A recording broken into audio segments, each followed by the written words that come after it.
Buenas tardes, hoy vamos a ver el tema de normas de comportamiento vial, que son los artículos, está referido a los artículos 37, 38, 39 y 40 de la ley. Forma parte de la temática de la unidad 2 de esta materia. Y en concreto hay 4 o 5 conceptos que quiero que tengamos en cuenta básicamente. En primer término, el artículo 37 cuando hace referencia con un modo de aconsejar, que en definitiva la persona a la hora de conducir tiene que tener un comportamiento de manera prudente y diligente, es decir, un comportamiento proactivo a la hora de conducir y evitar tener en tal sentido conductas negligentes o temerarias, es decir, conductas peligrosas, conductas abusivas, conductas que tienden a generar peligro en la conducta vial, conductas que pueden generar consecuencias gravosas para el que conduce, para sus acompañantes o para los terceros usuarios de la vía. El artículo 38, el que habla específicamente de actividades prohibidas, y en tal sentido refiere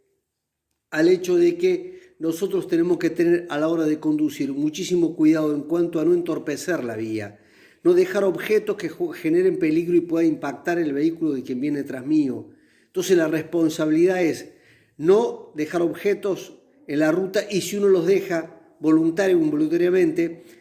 retirarlos inmediatamente. Y si no lo podemos retirar, avisar mediante los sistemas que el propio vehículo tiene, es decir, balizas, señalamiento específico para evitar que terceros de la vía puedan tener una colisión producto del objeto que ha quedado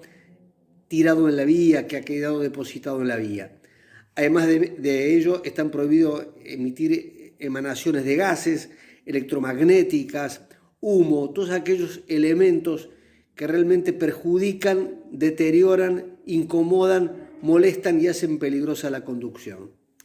El artículo 39 hace referencia a las normas generales que tienen que tener los conductores a la hora de conducir. En concreto estamos hablando del hecho de la libertad de movimiento, de que nosotros tenemos el pleno manejo del vehículo, de que no tiene que haber nada que entorpezca la conducción mientras nosotros estamos conduciendo el vehículo. Tenemos que ser cuidadosos respecto de las personas que van dentro del vehículo en cuanto a su comportamiento a sí mismo, que no nos pongan en riesgo acercándonos a objetos, bebidas o cosas mientras estamos conduciendo que generen peligro, que las cosas a sí mismo estén atadas, estén afirmadas, estén aseguradas dentro del vehículo, por si hay algún impacto, esto no genere un mayor peligro, ya que el desprendimiento de algún objeto puede lastimar al conductor o a sus acompañantes. Es decir, todas aquellas medidas que hacen a que yo en definitiva a la hora de conducir tengo que estar atento a la vía, atento a la conducción, atento al camino y no tengo que en ningún momento perder la condición del manejo libre del vehículo. No tiene que haber objetos en el torpedo que entorpezcan la visual.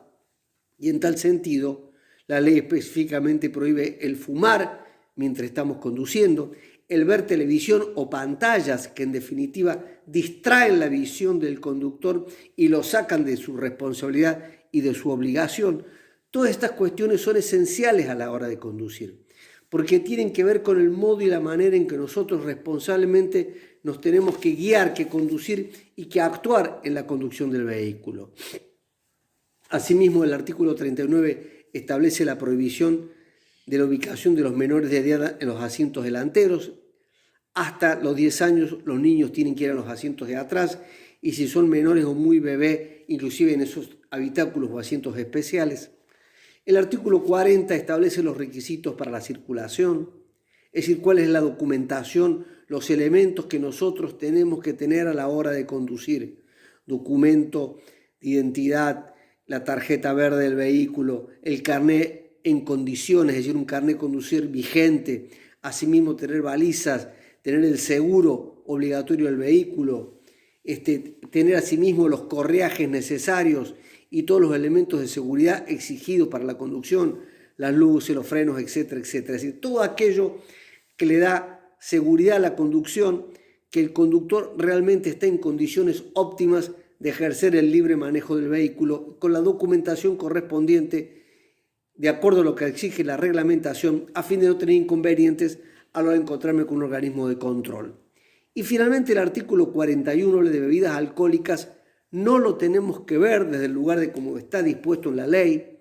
porque esto ha sido modificada por la ley de alcoholemia cero, y en definitiva, cuando hacemos referencia a problemáticas de alcoholemia, a lo que nos tenemos que referir es al estudio de la ley 10.181, que es la ley provincial de alcoholemia cero, que establece un régimen riguroso respecto del consumo de alcohol. En definitiva, en esta primera parte, cuando se habla de normas de comportamiento vial, lo que tenemos que tener en cuenta es que la ley nos da consejos y nos impone obligaciones que tienen que, básicamente, con nuestra responsabilidad, con nuestra diligencia, con nuestra conducta, con la actitud que tenemos que tener para conducir, con la documentación correspondiente que tenemos que llevar y además con el hecho de que mientras estemos en la vía tenemos que evitar de toda forma posible que haya objetos en la vía puestos por nuestra responsabilidad y que puedan finalmente generar un perjuicio grave a otra persona que se conduzca en la vía. Con esto concluyo esta primera parte y en próxima clase de esta misma unidad 2 vamos a hablar de licencia de conducir.